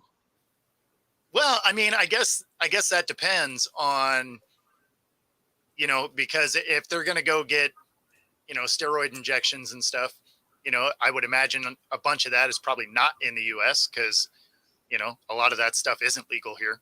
So I don't know how much advertising you could really do. I mean, worldwide, I suppose, some of the ad campaign. I mean, Mexico, for example, you can walk into any of the pharmacias and get steroids over the counter. Okay, so that's that. I'm finishing off that portion of that from what we were talking about, the complaints. Kansas City is using the Raiders facility. UNLV is what's being used for the 49ers, and it's a crap field. So that'll be the subject that the 49ers lose. Well, Kansas City got the Raiders and they got crappy UNLV, and so that's why they probably lost. They couldn't practice right. Right. Now, if somebody gets hurt on the practice facility, then we have a real conversation. But if you're just complaining but nothing happens, then you're just complaining. Some of the players refuse to practice. Oh, cool. So the fact that they are not practicing before the game is going to be the reason why that they are going to cry and complain that they're setting up the pre-made excuses on what happens if they were to lose. Yeah. This is the reason why, One because through they didn't six, get to practice. They didn't get to practice on Monday. At that point, you're just mentally already defeated in this game. So aren't you though? I mean, that's not exactly the way you want to go into this. I'll be honest. This sounds like media hype. No, for sure. Yeah, I'm sure these guys are like, yeah, I ain't practicing in this. There's no chance that I'm going to get hurt before the biggest game of my career, which for the 49ers, some of these players are. It's the biggest game of their career. Some of the Chiefs may not have been there before, but most of them have. Yeah. So this is a whole different scenario for them, and I agree with that. If the field looks like crap, you don't play. You don't practice. Right. Hey, listen, they told a preseason game at the vet, the turf is ridiculous. No, we're not playing the game. And I can certainly see Brock Purdy saying that, because this would be the biggest game, especially for somebody of Mr. Irrelevant, right? This is the biggest game of his life. Oh, for sure. Yeah. The last time he was in Vegas, he was getting picked. Yeah. I don't know if the 49ers played the Raiders in Las Vegas, but I mean, that's the last time I remember him being there. I may still have the ball. They gave out little footballs for Mr. Irrelevant that they threw around. So I think I have one of the footballs that says Mr. Funny. Irrelevant. Well, that's every year. When they named Mr. Irrelevant, there's a family attached to it, and that family brings out a jersey that for $262. And then they give out a giveaway that they like throw. It's like whether it's a football or whether it's a magnet or something. It's something about that. So, that's the reason why those monster trucks do it every time. That's what it is. I can understand that. You know what? The good thing about being in a place that's really a lot of desert, I'm sure that there's a lot of desert. You could probably go somewhere else and practice. Just bring it outside. So. Just take it outside. I'm sure some casino has got some wooded grass that you could go play on for a little while. Well, I mean, there's got to be a lot of high school fields and all that kind of crap around there. Plenty of fields down there. Go. There's plenty of fields in Vegas. Like, it's not hard to find one. Yeah, I understand. If they have to move it, they'll have to move it, and they'll figure out something very quickly. And I'm sure UNLV will pick up the tab because that's what's going on. So, in San Francisco, a flight from San Francisco to Vegas, it's not like it's that long. You can even stay in San Francisco, practice. They can't because of the media. They can't because of media day and stuff like that. You're right. Yeah, you're right. Well, that's true. So, damn media gets you every time. That's right. Every time. Every time. But and you know what?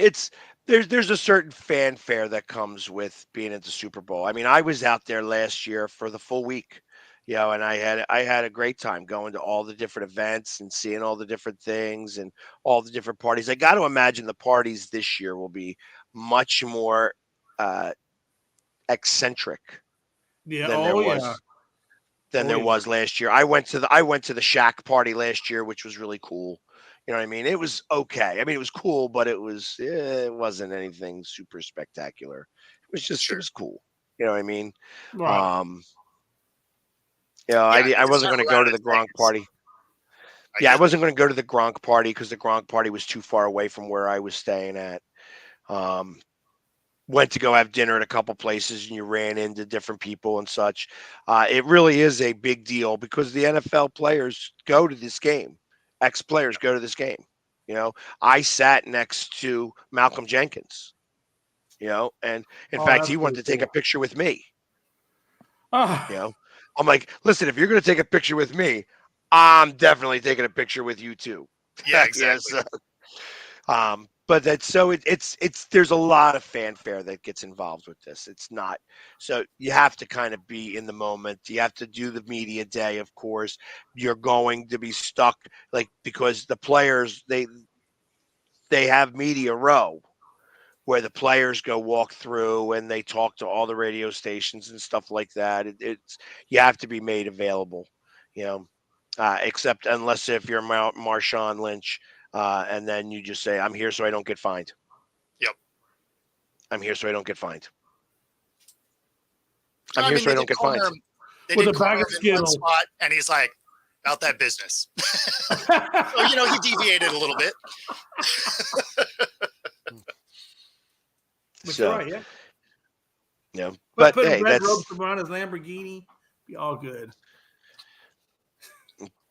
but yeah, and now look at him. Now you're seeing his personality. He's doing commercials and everything with Gronk Yeah. and stuff like that. Well, he And just did that game show not that long ago, where he was on some kind of like that reality show where it's basically like Big Brother, but it's some other thing spinoff that they had, and Marshawn was on there. Who else was on there? Ron Art, I think was it Ron Artest? They had a basketball player that was also on there as well. There's Ron Artest, Paul the guy Pierce. who got into fights all the time. No, Yep. no, no, it wasn't Ron Artest. I apologize. It was Paul Pierce. Paul Oh, Pierce was okay. was a basketball player that was on I there. think Ron Artest would have been much more entertaining there. There's Oh, they no had doubt. and Lance Armstrong was on it as well. I mean, that was just a few of them, right? There was like a bunch of other ones in there, and they were like in this Mars Land Rover thing, and they were doing like these space exploration. It was something really weird. I mean, it was like So way off the rails. But here, let's talk. yeah, Let's deviate a little bit since we're struggling to find something to possibly talk about forever. I used to be a big fan of The Amazing Race. I Okay. used to be a big fan of The Amazing Race. I felt that if with the right partner, because you got to have the right partner, because right. you're going to be traveling around the world, Yep. that I could possibly win. Because Okay. I've traveled around the world. I have been to a lot of places. I've been to more countries than I have states, interestingly Okay. enough. And I feel that there'd be something to be said for doing that. I also think I could be on Big Brother. I don't think I could be Oh on yeah. Survivor. I don't think I could be on Survivor. I don't like the eating contests that they have on No, Survivor. you're with your social game. That's which is what you're gonna play. You'd be on point for Big Brother. I think you would do well on that thing. Yeah. So that would rule out Fear Factor for you. Just Yeah, no fear Oh, factor yeah, for me. Fear I'm not. Factor. I'm Oh, not. damn. I'm not eating a roach. Yeah. I'm just not doing that. That's Sorry. actually probably one of the least gross things they make you eat. Right. What is that? Those big Madagascar roaches that they have that they make you eat? Oh, Yeah. Lord, no, I'm Yeah, good. they're like Thank you. 4 I'll inches long. pass. Yeah. Yeah, and ultimately, hard and then you're pass. not supposed to throw up. Yeah, like come on. Like I'm not doing that. Yeah, there's no way. There's no. And for the Amazing Race, they do make you do unique stuff. You do have to eat unique foods, Well, Yeah. that's fine but because it's it's not actual food. gross. But Yeah. it's not gross, exactly. So it's like I am I going to eat a ghost pepper? I would eat a ghost pepper. I wouldn't like it. You know what I mean? I'd have odds for the next month. You know what I mean? But I'd have odds and win that contest. I'd win the $1 million. You know what I mean? No, you'd have that gallon of milk sitting right there for you. Which ones do you think you guys would be good at? No, I'm kind of with you there, actually. Like the Amazing Race, something like that would be fine. Like Ninja Warrior, I think that would be fun. Like I could get into that. But yeah, things like Fear Factor and stuff. Like I'm just not eating weird creatures and things that are alive. Like I'm good. I'm not doing any of that. I think, and I'm not, like I don't think I have very good knees anymore to do all those physical competitions. I think that was Survivor would ask you to do. So that would definitely be a no-go at this point for my life. But I would definitely like to try out the Big Brother game, though. I just think it'd be a lot of fun to give that a shot. See, if you weren't married, I would say like Farmer Wants a Bride for you. Oh man, here we go. Oh yeah. On some of these shows, you can even do it when you're still married. There was a guy there was a couple of these reality shows where they have had contestants that went on there that were like either in divorces or they still had girlfriends, and you can do it. You can do it easy. What? I'm not really married. She's in Indonesia, so I don't really consider it a marriage. It's more of an arrangement. Whatever. Wow. Okay. Hey, real quick. You're talking about your wife? I'm saying, if I went on that, I'm saying, I'm like, I've got married to an Indonesian girl. Yeah, she was a gift. It was a gift that I tried to return her and they wouldn't take it back at Walmart. It was weird. It's apparently it's against the law. It's against the law to return a human being. I don't know. It's kind of weird. My mom tried to return me. They say get out of the store. But I feel like we're going to read about you in a newspaper tomorrow. I hope not. Anything in some of this broadcast is strictly for entertainment value. None of it's actually real. Real quick, back on the sports. I do want to ask you one question that I did get to ask you earlier, and I wanted to ask you earlier. Since it is the Super Bowl and it is Kansas City, obviously Patrick Mahomes' brother had legal issues. Now his dad has had his third DWI. They're talking third-degree felony. They're talking prison time possibly for this guy.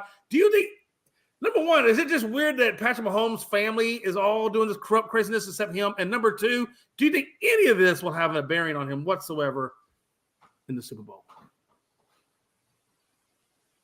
You go first. Sure. So as far as impacting his game, no, I don't think that will. He's been there enough times at this point that I think he'll be collected. That won't be an issue. Plus, he's used to his brother and sister-in-law doing stupid stuff. So this is nothing new. He's used to some chaos around this game. Mm-hmm. And then at the same time, because of the craziness that the brother does, maybe we get a little inside look of why the dad drinks a lot. Look, one DWI, you're an idiot. Two WIs, three damn DWI. Come on, at some point, guy. Why have you not got an Uber by now? Why have you not figured out that Uber is safer, more responsible, and cheaper than what you're doing? I mean, I just don't get it. I don't get it. I just don't get that aspect of it. Especially that last part, right? I mean, obviously there's the safety and all of that, but as I recall, a DUI by the time it's all said and done is going to cost you $30,000, right? Oh, easily. Not including the inconvenience of not being able to drive and all of those things. So I don't care how expensive your Uber is. It's not 30 G's expensive. Exactly. And then nothing else. Yo, son. Yeah, Patrick Mahomes. Yeah, I need a ride, man. I'm real jacked up over here. And I don't want to cause you any embarrassment. Could you just figure out a way to get me home? I'm sure Pat Mahomes will be like, yep, right there. No, I mean, and the thing that's funny, come on. The thing that's funny about it is you can buy the little, testers on Amazon. They're cheap. I have one actually. I do have one. I do as well. Yeah, I have one in my truck because you're going to go out. You might have a beer or whatever, and you want to make sure, right? Last thing you want to do is guess wrong, right? And get a DUI. So like if you've had a couple, again, you can buy them. They're like $30 on Amazon. didn't know I was going to make a promo for that today, but hey, here we are. So hey, right there with the Buffalo Wild Wings while we're at. There we go. But the thing is like if you go out and there's any question at all, right? I mean, that $30 could save you 30 grand. So, be smart, throw it in your car, get in the habit of using it if you go out drinking. Actually, it's $30 to buy one like that. It's $2,000 to have one installed into your car. A blow and go? Exactly. If you have to use that. Yeah. So exactly. And you pay for it monthly, as I recall. You actually rent this thing. And so not only is the install expensive, but then there's a monthly rental fee for it. Plus, you have to blow in them consistently, while you drive. It's every couple minutes a chime will happen. I used to own a repair shop, so I'd have to work on these stupid cars, and they'd have to bring in different fittings for me so that I could do, so that I could blow into their thing while I was working on their car on a test drive. So not only for your safety, but for the people that have to work on your car, please just don't be dumb, because we don't want to touch your stuff anyway. Yeah. I mean, that really is. Look, and if you don't want to go buy all this craziness, if you know look, I always say this: if I know I'm going to have more than 2 drinks, or if I've had more than 2 drinks, I'm not even going to chance it. I'm just going to call somebody. Sure. Call somebody. It ain't that big of a deal. Yeah, they'll look at you a little weird, but you know what? I don't care how they look at it. It's still 10 times better than A, spending all that money, or B, getting around. And let's be honest, man. Well, I'm not going to turn this into a DWI commercial, but it already is. So just what are we doing anyway? I mean, come on. We're safety conscious people here. Yeah, and that's why I live. My living room is the bar that I drink at. Yeah, I will not drive through municipalities. I will not drive through municipalities. I will not do it. Yeah, I just refuse to. It's like I'm old enough now to know better. Right. So if I am an idiot and I do get drunk somewhere and I drive home, I deserve to get caught and I deserve to get busted. 100%. So, do you worst case scenario, leaving it at own the space above the bar, or is that just something that they rent to you? Because I always wanted to own all the way up. I have a no-fly zone. I own all the airspace too. It's actually just a Raptors. There's not actually a house up there. He just sneaks in at night. Yeah, well, I always said to myself, if you own something like that, it'd be so easy to sell it. I mean, I got to imagine that anybody would love to own something like that. That's going to have incredible value that you have a bar right below you. I mean, or even a super or a market or whatever below you. Well, I rent from the owner. I rent. So how does that work? Do you just go down to the bar and say, "Hey, here's my rent, and by the way, here's my drink order"? I mean,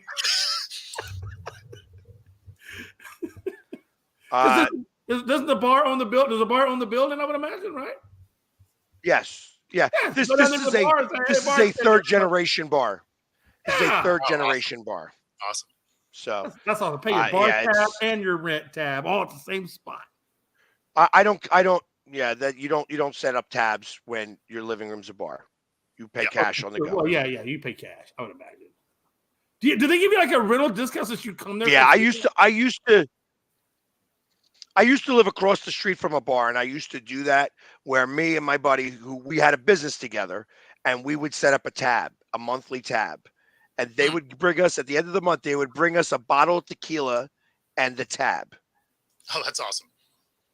Because it was that high. Pretty damn good. It was that high.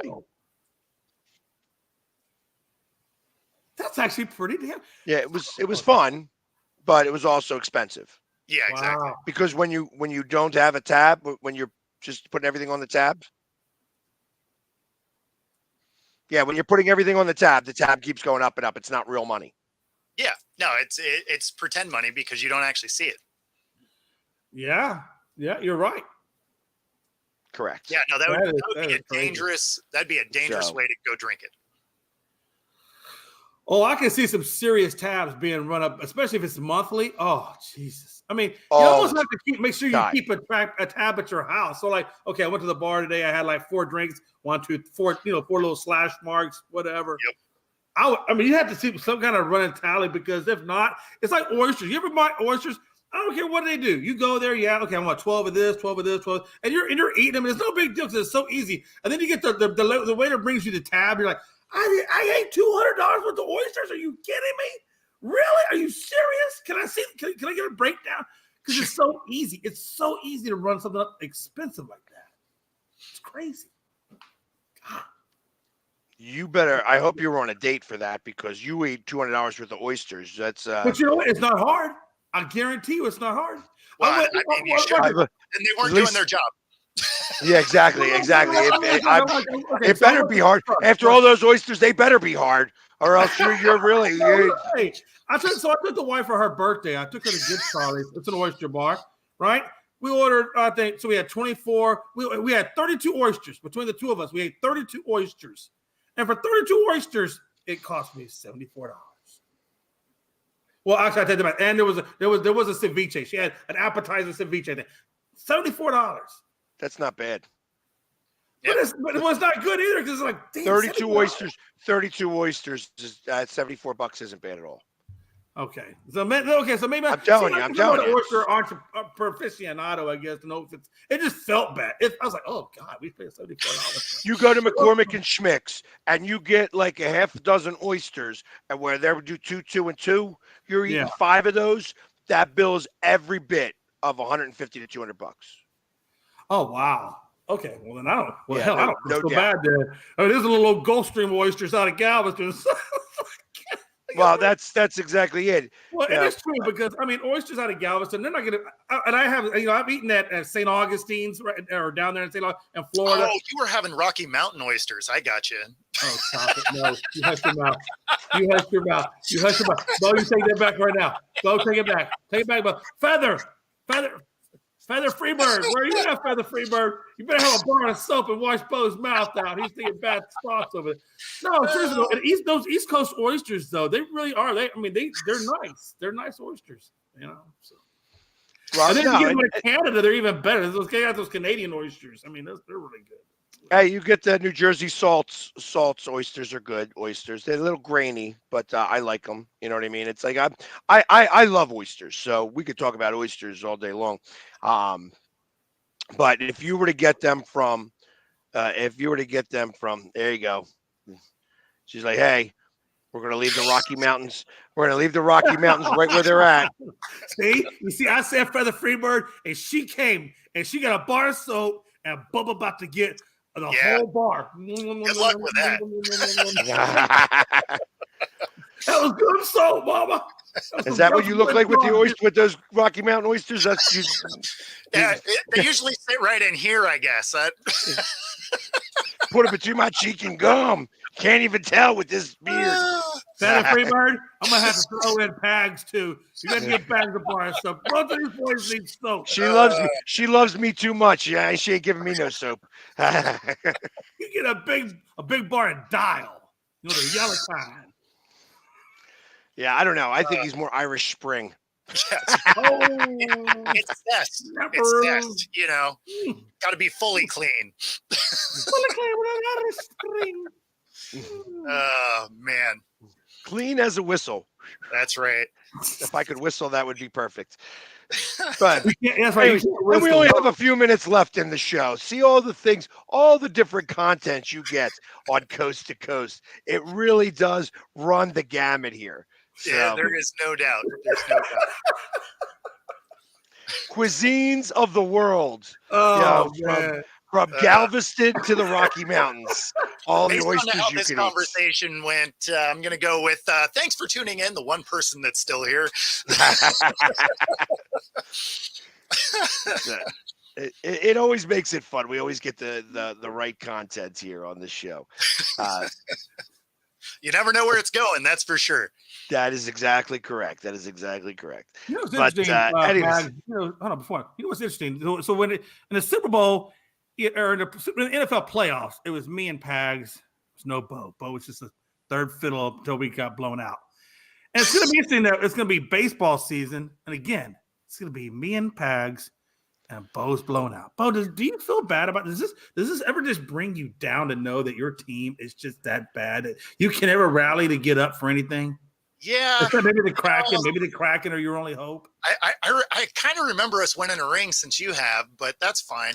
That's right. No, you have, and I know exactly how I felt. I felt terrible. The Mariners are.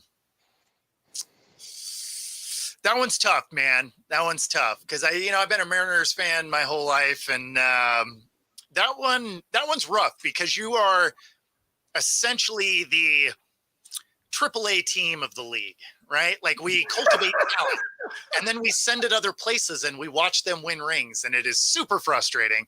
And unfortunately, our team just doesn't like to spend money, so we don't typically have much of a shot because not only are they not buying talent, but they don't keep the talent that they find. I mean, you're not even renting. Well, you might be renting a little bit. We're not even good at Moneyball, right? Like we don't even do that well. Like we find a player, we draft him, and we're like, all right, he's actually kind of good now. Bye, and then we're back to square one. So yeah, no, it's definitely frustrating as a Mariners fan. It's why I started the hashtag from hope to nope, right? Yeah. Well, I get that. I totally get that. That is where we live, but at the same time, my team's my team. So hopefully one day they can figure it out. But today, no bully. Day. No bully. Well, how about the Sounders? Are you a soccer guy at all? I am not a soccer guy. Our Sounders have been amazing, though. They've won multiple championships. Fantastic. If you're a soccer fan, they're a fantastic club. I am not a soccer fan, but yeah, I don't watch it. Don't enjoy it. And the only reason why I even know is that they have beat us at a couple of U.S. Cups. Yeah, the U.S. Soccer Cups. It's been Seattle versus the Union, and they've beaten us twice. So I know that pretty well. No, I mean, again, a fantastic team over the years. Like they've played incredibly well. I just personally don't care about soccer, but we have a rugby club here that's won 3 championships. Obviously, our WNBA team has won a handful of them. So I mean, we have plenty of teams here that are that have won rings. The Mariners just ain't one of them. That's got to be your only hope. Your only hope is WNBA. Well, you're at the bottom of the barrel, baby. Well, it's because we don't have an actual NBA team anymore. Well, that's true. You don't. That's true. That's true. So you got to get behind, I guess, Orlando, Oklahoma. Our hockey team is young, right? It's. How about your Canadian football team? Does your Canadian football team win anything? Well, we don't have a Canadian football team.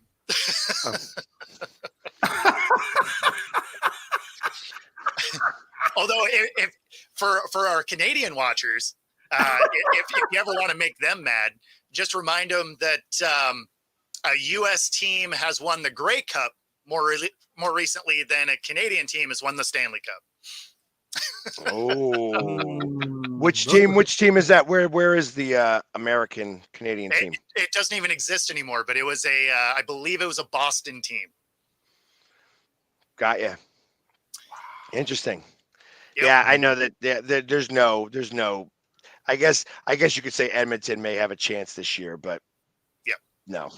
Connor McDavid is not going to ever win a cup until he figures out how to pass the puck. He's not going to do it. That being said, hey, we have made it to the top of the hour, so we will be back again tomorrow, where we will talk more about where oysters come from that he eats. And of course, McLovin's favorite kind. Exactly. And what kind of soap is the best soap to wash your mouth out with? So, hey guys, everybody, thank you very much. All the messages and everything today. You see, I'm even getting there we go. I got the, yeah, that's mom's way of saying, yeah. Thank you so much for hanging with us today. We will be back on tomorrow for the same time, same 2-hour show every day, Monday through Friday. Come check us out on Coast to Coast. Everybody, have a great day. See you later, guys.